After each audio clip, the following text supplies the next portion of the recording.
तो आप सबको जोहार। और यहाँ पर खबर निकल कर आ रही है कि केंद्र से पैसा मांगते हैं तो ईडी को लगा देता है, अब होगी आर पार की लड़ाई, ये कहना है सीएम हेमंत सोरेन का। चलिए देख लेते हैं इसको लेकर क्या खबर सामने निकल कर आ रही है।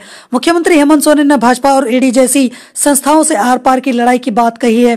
सीएम ने कहा है कि हम जैसे ही तेजी से चलने लगते हैं तो हमें कहीं से कोर्ट कचहरी का ऑर्डर या किसी संस्था का नोटिस भिजवा दिया जाता है कि हाजिरी दो, इसलिए अब तो हमने भी सोच लिया है कि सीधी लड़ाई होगी, जो होगा देखा जाएगा, इस पार या फिर उस पार। सीएम यहाँ पर शनिवार को पश्चिमी सिंहभूम जिले के गोइलकेरा प्रखंड में मंत्री जोबा मांझी की दिवंगत पति देवेंद्र मांझी की 29वीं श्रद्धांजलि को यहाँ पर संबोधित कर रहे थे। आगे यहाँ पर सीएम हेमंत सोरेन ने भाजपा पर निशाना साधते हुए कहा है कि इन लोगों को लगता है कि हमको जेल में बंद करके ये अपने मंसूबे में सफल हो जाएंगे, और मैं ये भी बता देना चाहता हूँ कि अगर गलती से जेल में भी रहा तो भी मजबूती से निकल कर ही आऊंगा।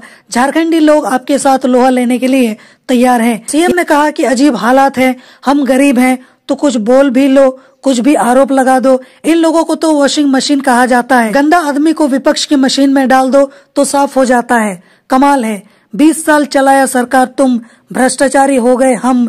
बुजुर्ग को पेंशन दी तो भ्रष्टाचारी हो गए हम, विधवा को पेंशन दी, बच्चों को यहाँ पर छात्रवृत्ति दी तो भ्रष्टाचारी हो गए हम। आगे बोला जा रहा है कि सब जाल कुत्तर डालेंगे, हेमंत को खाके चबा नहीं सकते। सीएम ने कहा कि जंगल में रहने वाले आदमी को तुम कौन सी जाल में फंसाओगे, सब जाल कुत्तर डालेंगे, एक भी जाल आपका बचेगा नहीं।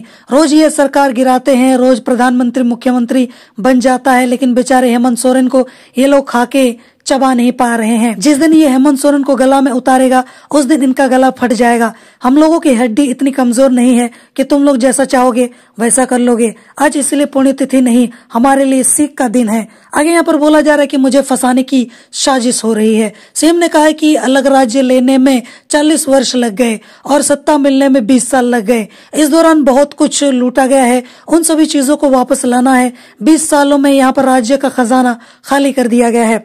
हमने देखा है कि बहुत सारा पैसा राज्य सरकार का यहाँ पर भारत सरकार पर बनता है।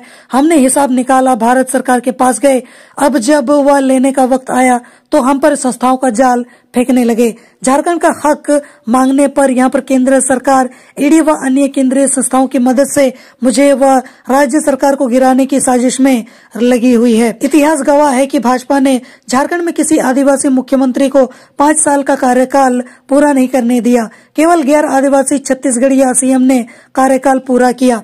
इसके अलावा यहाँ पर आगे बोला जा रहा है कि पहले दिन से ही सरकार गिराने का यहाँ पर षड्यंत्र कर रही है भाजपा। सीएम ने कहा है कि हमारी सरकार बनने के 1 घंटा के बाद से भाजपा ने सरकार गिराने के हथगंडे यहाँ पर अपनाने शुरू कर दिए थे।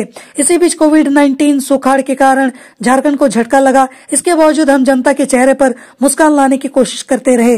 पूर्व की सरकारों ने आदिवासियों के अस्तित्व को मिटाने और लूटपाट का काम किया, भोले भाले आदिवासी सजग रहे। हेमंत सोरेन ने कहा कि आदिवासी मुख्यमंत्री हूँ, किसी से डरने वाला नहीं। झारखंड में आदिवासी हक की लड़ाई मजबूती से लड़ी जा रही है। पूर्व की सरकारों ने 20 वर्षों से राज्य का यहाँ पर बेड़ा गर्क कर दिया है, हम पटरी पर ला रहे हैं। ऐसी व्यवस्था करने जा रहा हूँ कि बीडीओ और सीओ घर घर जाकर जनहित का यहाँ पर काम करेंगे। बाकी इसको लेकर आपकी क्या राय है, आपके क्या विचार हैं, आप मुझे कमेंट में जरूर बताना।